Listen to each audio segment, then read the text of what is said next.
Hello, this is Compound Interest Stock Guy, and today in this video I'm going to give a report card for Trulieve, so stay tuned.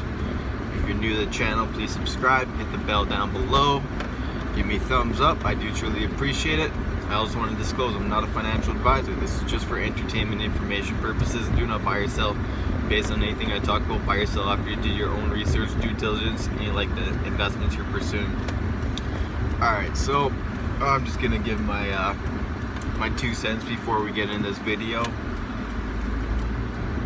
Yeah, you know, we're living in a communistic world out there. Basically, they don't want any company to go up besides Apple or Disney or Microsoft. You know, it's just basically that's how the world we're in. Any small cap, micro cap, yeah, they just want to destroy it. Look, I know some small and micro caps got their difficulties and their situation isn't the best, but I feel that strong in my gut. I mean, we're in the end of the year, so there should be a rally, so maybe things will take shape, and you know, I won't be feeling like this, but you know, it's how I feel. Anyways, Trulieve, for the report card, they got 70 million USD for the quarter, 70.7 million USD for the quarter, for the period ending September 30th. That was net income 60 million, EBITDA 36 million. So it's interesting. How does it work that the companies end up having higher net income than EBITDA with Trulieve? Their flour is based on their inventory. They get a lot of inventory, work in progress and stuff, and that just beefs up their books. So I don't really look at it like super bullish. I want to give it an A+, because the revenues are beat and the revenues all that, but I don't know. I'm just gonna think about that. I'm just going through some things that I want to talk about Trulieve as far as what I'm kind of concerned about. Just a little things, you know. I don't want to be so bullish. I want to bring it from two sides of the coin. So basically, they have these rights that are worth 100 shares. So they have it's 67 million or 73 million or 74 million, but it's only on about 7.5 million of these or 0.75 million of these voting rights. So it's 750,000 voting rights equals 75 million shares. So in January they're gonna be unlocking 10 million. So I'm not really super psyched on that. Another thing where I'm gonna say that kind of confuses me on their whole financials. I'm not a chartered accountant, but I read these financials pretty good, and every company does them differently, so it makes it very hard to understand them 100% all on my own, right? Especially not being a chartered accountant and I'm digging into them very deep. Is basically okay, so they did a raise of $65 million, right?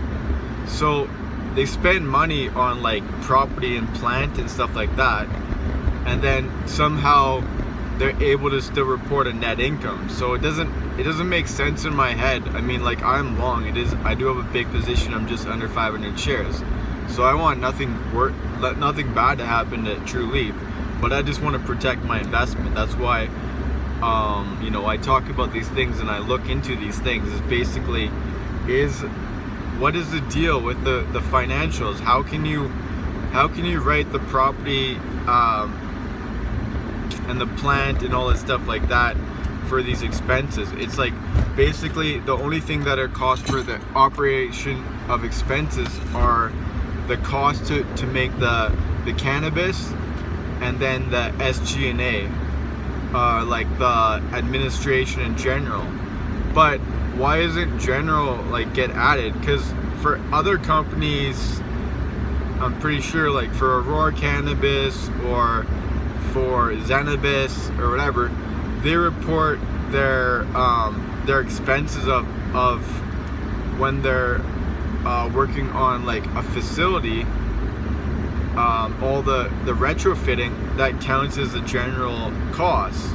As far as I'm aware. I mean, I've been wrong before, but when I looked at that, that's what I thought I read, and I've read them like, I don't know, 5-6 times. Like I've been read it, but at the same time, I could be wrong, right? I'm not a robot, and even robots make mistakes. But it doesn't make sense. But I mean, at the same time, it's 70 million.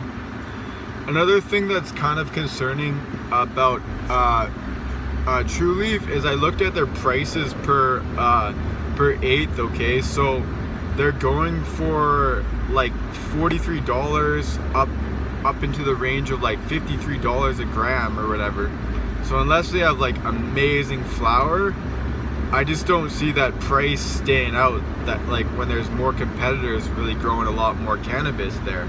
So when there's other growers that are growing like just as much as Trulieve, they're gonna have to lower their pricing down to like $30 and $35. Like that's like a lot of money. I mean, $53 for an eighth in US dollars, that's like close to like $70 Canadian. So the only company that I know that charges that is like Whistler Cannabis, and I mean Quest as well. They're a private company now that I believe Westleaf's acquiring them.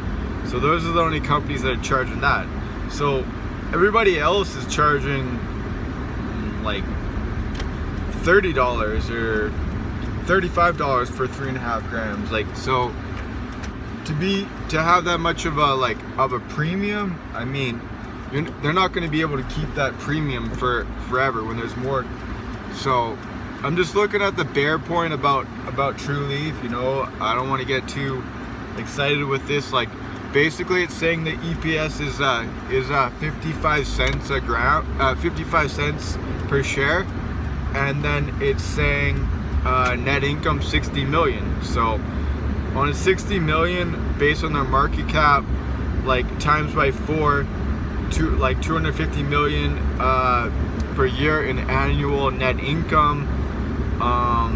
That's like a PE ratio of 6. So in any other industry, that's phenomenal. So I mean, like it should be worth, like based on those metrics of having like a PE, it should be worth about like 50, 60, 70 bucks, right, per share. So I mean, based on those like stats, but I'm just looking through the, I'm not just being fully bullish on my whole assessment on Trulieve. I just want to break it down because that's just what I do. Like that's what I want my viewers and subscribers, you know. Like I don't need everybody, I don't want everybody to have to watch my channel, right? I want people that are okay with some criticism on a company, you know, like on a CEO or like that. Like I'm not going to sugarcoat things. That's just the way I roll. So I mean, that's just the way I'm gonna do my operations. Like I'm not trying to, I'm never gonna appease any company, because no company's paying me to do this, you know. I'm just doing this out of the goodness in my heart and to share my knowledge. So I mean, you guys don't have to listen to what I have to say. You could completely discredit everything I have to say, and that is bullshit. Like I don't have a clue what, you know. I'm just sharing my opinion, right?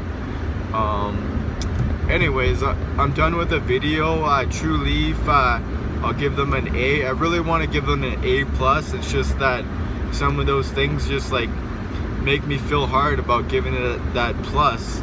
But EPS of 60 million, and I mean not EPS 55 cents, and net income of 60 million. an EBITDA of 36 million on 70.7 million USD, and that's about 92 million Canadian. So that's beating Canopy and Aurora as the leaders in the cannabis space for revenues. So anyways, I hope you enjoyed this video. Keep compounding your info, listen to my lingo. Shaka, ka, peace, I'm out.